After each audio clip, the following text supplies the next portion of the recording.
Do it. Dooku looked at Palpatine shocked. He was betraying him, allowing Skywalker to kill him. Then he realized Palpatine's plan was never going to end with him. He was just a tool.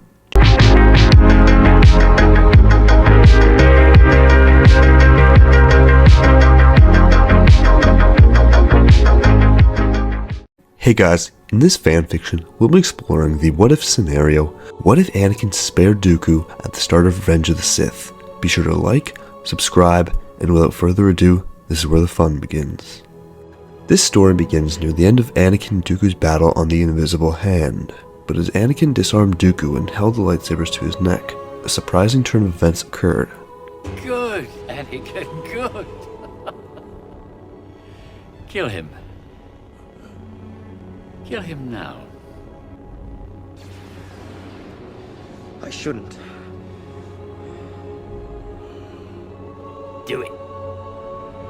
Dooku looked at Palpatine shocked. He was betraying him, allowing Skywalker to kill him. Then he realized Palpatine's plan was never going to end with him. He was just a tool. Just as Anakin was about to obey Palpatine's command, Dooku begged Anakin to stop and started confessing the truth. I have something important to tell you, Skywalker. The enemy is not me. It is Chancellor Palpatine. Anakin was shocked. What do you mean, Dooku? The Jedi Council trusts Palpatine completely? The Council has been deceived. Anakin, the Chancellor is the Sith Lord you've been looking for. He has been manipulating the Republic and playing both sides for his own gain. Anakin was torn. He had grown increasingly distrustful of the Jedi Order, but he couldn't believe that the Chancellor, who'd been his friend and mentor for years, could be a Sith Lord. You must understand, Skywalker. Palpatine has been grooming you for something greater. He sees your power and wants to turn you to the dark side. Palpatine looked at both Anakin and Dooku, pleading Anakin to kill him and calling Dooku a madman, who's creating works of fiction to attempt to escape his death.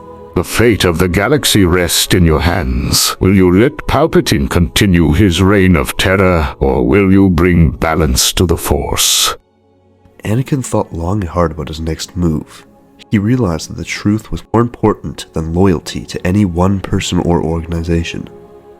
Anakin made the difficult decision to spare Dooku's life, instead taking him prisoner and exiting the ship with Obi-Wan, now back to full consciousness. They found their way to an escape pod, in this timeline opting to forget about Grievous, as Dooku being their prisoner was far more valuable. Similarly to the main timeline, only now with Dooku in their custody, Anakin made his way to the Chancellor's office after receiving a special order from Obi-Wan to report on the Chancellor's dealings. Anakin and Palpatine talked, and within a matter of minutes, Palpatine had confessed his true identity, begging Anakin to become his apprentice. Anakin, shocked, quickly ran to his speeder and rushed back to the Jedi Temple. Anakin Skywalker stood in front of the council, the members looking at him with concern. He had just returned from the Chancellor's office, where he discovered the truth about the Chancellor Palpatine being the Sith Lord. The council was stunned, but Anakin was filled with anger and a need for justice. Mace Windu, one of the leaders of the Jedi Council, spoke first. Anakin, what evidence do you have to support this claim? Anakin replied, I heard it from Palpatine himself when he revealed his true identity to me. He's been manipulating us all along. Anakin walked over to the doors, entering the council chambers, and opened it, beckoning Dooku inside. I also have a testimony from Dooku himself. Dooku stood before the council and explained himself. He speaks the truth. The Chancellor is the Sith Lord Darth Sidious, the same one I spoke of all those years ago on Geonosis. The members of the council looked at each other, trying to process this information. Yoda spoke next. If true this is, confront him, we must. Bring him to justice for his crimes. The council agreed, and Anakin joined them as they made their way to Palpatine's office. They would need the combined strength of the entire council to ensure a victory against Sidious. They found him sitting behind his desk, a smile on his face. Master Windu. I take it General Grievous has been destroyed then.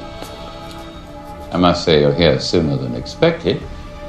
In the name of the Galactic Senate of the Republic, you're under arrest, Chancellor. Are you threatening me, Master Jedi? The Senate will decide your fate.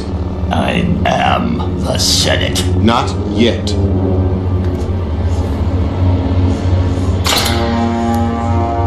It's treason, then.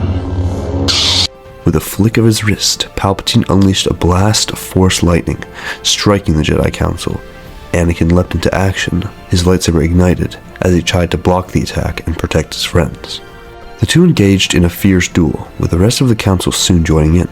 Some members of the Council, such as Saesee Tiin and Agen Kolar, were killed, but the combined might of Anakin, Obi-Wan, Yoda, Mace, and the rest of the Council were far too much for just one Sith to handle. In the end, Anakin emerged victorious, being the one to strike the final blow. In the following months, Anakin stopped having his nightmares and was promoted to Jedi Master. The war was over, and the Republic elected a new Chancellor, Bail Organa of Alderaan. Anakin would inevitably have to inform the Council about Padme and his children, but nothing would come of it. The Jedi would have to reevaluate themselves, as having let a Sith Lord rise to power in such a substantial way was something they could never let happen again. And that wraps up this fanfiction. I hope you guys really enjoyed it. Leave a comment of what you thought about the video, and with ideas for more potential fanfics I can do in the future. Like and subscribe, and I'll see you guys next time. May the Force be with you.